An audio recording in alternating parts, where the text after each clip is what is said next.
आलसी गधा। एक गांव में एक नमक का व्यापारी रहा करता था। वह बाजार जाकर अपना नमक बेचा करता। उसके पास एक गधा भी था। गधा बहुत ही आलसी था। गधे का मालिक उसका बहुत अच्छी तरीके से ध्यान रखता और बहुत अच्छा खाना खिलाता।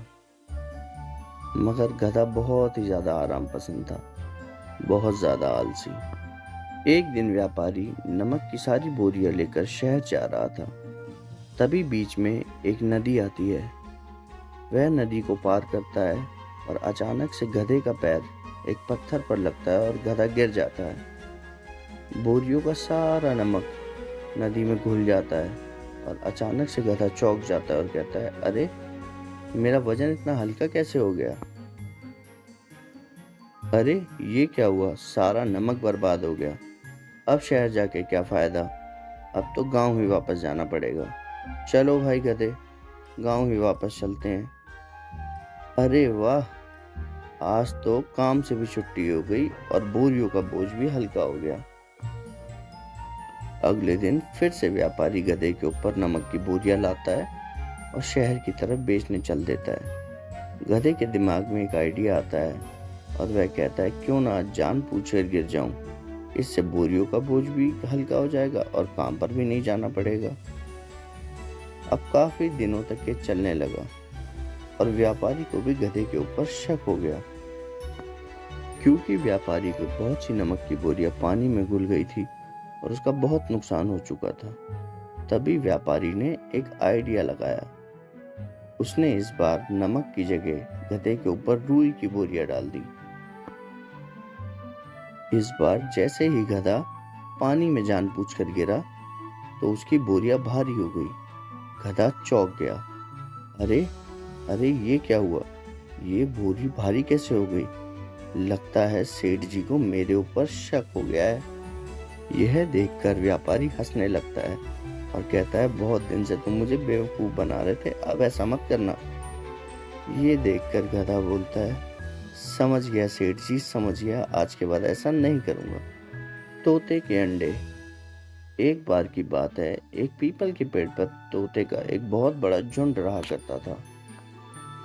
मगर वह सब बहुत ही ज्यादा उदास रहा करते थे, क्योंकि पास के गांव का एक शिकारी उनके छोटे छोटे अंडों को हमेशा चुरा कर ले जाता था और जब उन अंडों से बच्चे निकलते तो उनको बाजार में ले जाकर बेच दिया करता था। इस चीज से तोते बहुत दुखी थे और बोलते कि अब मेरा इस पेड़ पर रहने का मन नहीं करता, बिल्कुल भी। दूसरा तोता बोलता है कि अगर ऐसा ही चलता रहा तो हमारा वंश तो खतरे में आ जाएगा। हाँ दोस्त, तुम बिल्कुल ठीक कहते हो। अगर ऐसा ही चलता रहा तो एक दिन हमारा वंश खत्म हो जाएगा, बिल्कुल, और हम सब बिल्कुल अकेले रह जाएंगे। तभी अचानक शिकारी के चिल्लाने की आवाज आती है। बचाओ बचाओ करता हुआ शिकारी चिल्ला रहा होता है। तभी उनमें से एक तोता बोलता है, अरे ये तो उसी शिकारी की आवाज है। लगता है फिर से ये हमारे अंडे चुराने आ रहा है। मगर ये बचाओ बचाओ क्यों चिल्ला रहा है? लगता है ये किसी मुसीबत में है, हमें इसकी मदद करनी चाहिए। नहीं नहीं, मैं इसकी कोई मदद नहीं करूंगा, हमारे दुखों का कारण यही तो है। मगर मिट्ठू तोता, जो दिल का बहुत ही अच्छा था, कहता है कि मैं उसकी मदद करूंगा। मिट्ठू तोते को छोड़कर कोई भी उसकी मदद करने नहीं गया। मिट्ठू तोता उड़कर जाने लगा शिकारी की मदद करने के लिए। मिट्ठू तोता जब शिकारी के पास पहुंचा तो उसने देखा कि शिकारी को तो सांप ने काटा हुआ है और वो दर्द से बुरी तरीके से तड़प रहा है। मिट्ठू तोते ने सोचा, अरे इसको तो सांप ने काटा है, मुझे वैद्य जी को बुला के लाना पड़ेगा।